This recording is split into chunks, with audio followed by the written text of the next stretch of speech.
Indians have always loved to chase the America dream, a life of personal happiness and material comfort as traditionally sought by individuals in the USA.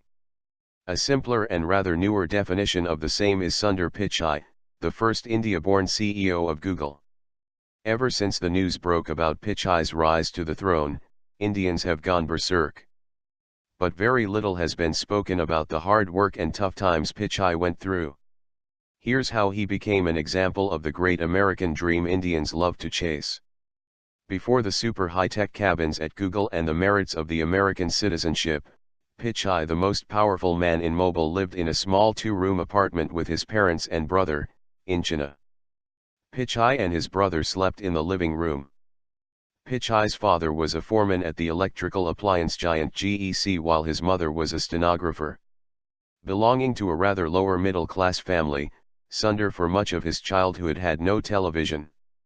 For travel, the family owned an old and haggard Lambretta scooter, while local buses were the next best option. It was only when Sundar was 12 years old that his father bought a rotary telephone for the family. Sundar was such a numeric genius that he would remember all the numbers that were dialed in a day. Even today, top Google executives vouch for his superhuman mathematical abilities.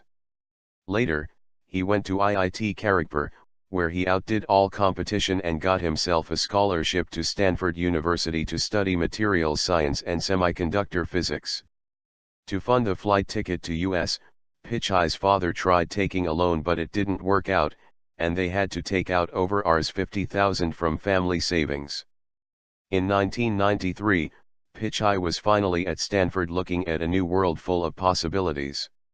He was, of course, terribly missing his girlfriend, who was back in India, and is now his wife. But he dropped the idea of pursuing a PhD at Stanford, and instead took up a job as an engineer and product manager at Applied Materials, a Silicon Valley semiconductor maker. An MBA degree, and a few years later, Pichai stepped into the Google headquarters on April 1, 2004. Little did he know that almost a decade later, he would be running the place, and would become a living example of the American dream come true.